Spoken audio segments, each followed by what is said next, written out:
বিখ্যাত মরিচ খোলা রেসিপি। আসসালামু আলাইকুম ভিউয়ার্স, আপনারা সবাই কেমন আছেন? আশা করি মহান রব্বুল আলামিনের রহমতে আপনারা সবাই খুব ভালো আছেন। ঘরে বাইরে দেশ ও বিদেশে যে যেখান থেকে আজকের এই চমৎকার লোভনীয় রেসিপিটা দেখছেন, আপনাদের সবাইকে আমন্ত্রণ।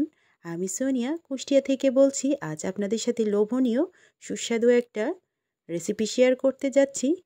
এই রেসিপিটা কি বলেন তো? মরিচ খোলা। আজকে এই মজাদার রেসিপিটা তৈরি করেছি।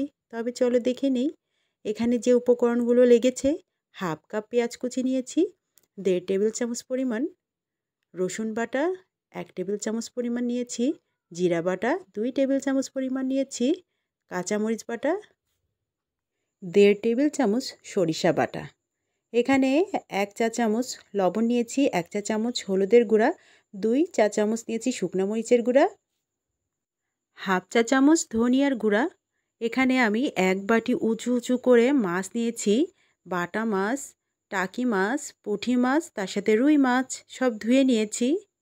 আর এখানে যেটা করব, কলা পাতাটা আমি একটু ভাপিয়ে নিচ্ছি, তাহলে সুন্দরভাবে মরিচ খোলাটা করতে পারবো, যেন সুন্দরভাবে পাতুরি টাইপসের আটকানো যায়, এজন্য ভাপিয়ে নিলাম। এখন আমি মশলাটা মেখে নিব। এই জন্য পেঁয়াজের মধ্যে প্রথমে লবণটা দিয়ে দিচ্ছি। লবণটা দিয়ে পেঁয়াজটা একটু চটকিয়ে নিলাম। তারপর সব বাটা মশলা দিয়ে মেখে নিচ্ছি, প্লাস গুঁড়া মশলাগুলো ঢেলে দিচ্ছি। এখানে মরিচের পরিমাণটা একটু বেশিই দিতে হয়, তা না হলে মরিচ খোলাটা বুঝবেন কি করে। তবে আপনারা আপনাদের পছন্দ মতো মরিচটা অ্যাড করতে পারেন, কোনো সমস্যা নাই, তাতে কম বেশি দিতে পারেন। আমি একটু মরিচের পরিমাণটা বেশিই দিয়েছি। আর এখানে এখন অ্যাড করব সরিষার তেল। অবশ্যই তেলের পরিমাণটা একটু বাড়িয়ে দিতে হবে। এ ধরনের রান্নাতে তেলের পরিমাণটা যত বাড়িয়ে দিবেন তত টেস্ট হবে। এখানে প্রায় আমি 1/3 কাপ পরিমাণ সরিষার তেল অ্যাড করেছি।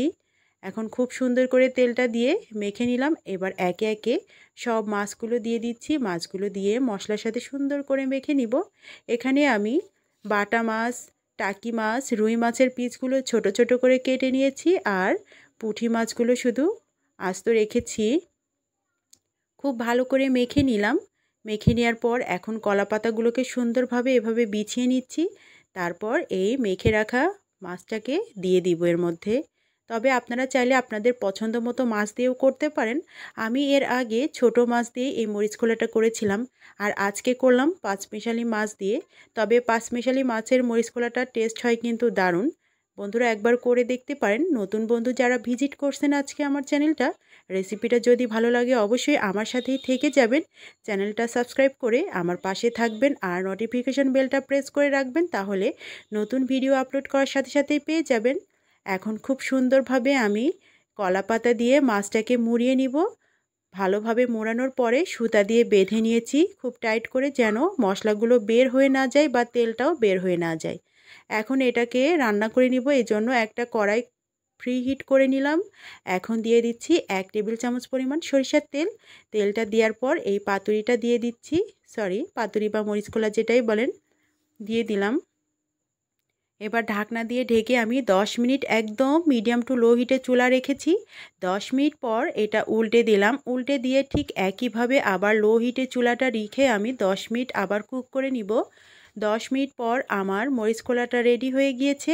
দুইটা পাশে সুন্দরভাবে হয়ে গিয়েছে, আর ভিতরে মরিচটা অর্থাৎ মরিচ খোলাটাও ফুলফিল রান্না হয়ে গিয়েছে। এখন এটা আমি একটা পাত্রে তুলে নিলাম, আর একটু ঠান্ডা হয়ে যাওয়ার পরে সুতাগুলো সরিয়ে নিয়ে মরিচ খোলাটা খুলছি। কি সুন্দর যে ঘ্রাণ বের হয়েছে এই পর্যায়ে, দারুণ একটা ঘ্রাণ বের হয়েছে সরিষার তেলের, প্লাস আস্ত সরিষা বেটে দিয়েছিলাম, খুব সুন্দর একটা ঘ্রাণ বের হয়েছে। বন্ধুরা এইভাবে একবার করে দেখো, গরম গরম ভাতের সাথে খুব দারুণ জমে যাবে। আমার ইউটিউব পরিবারের বন্ধুরা সবাই ভালো আছো তো? রেসিপিটা ভালো লেগেছে তো? ভালো লাগলে অবশ্যই একটা লাইক আশা করি। আর তোমরা কে কীভাবে মরিচ খোলা রেসিপিটা করো অবশ্যই আমার সাথে কমেন্ট করে জানিও। আমার রেসিপিটা যদি ভালো লাগে অবশ্যই আমার সাথেই থেকো, আর ভুল ত্রুটি হলে অবশ্যই ক্ষমা সুন্দর দৃষ্টিতে দেখো।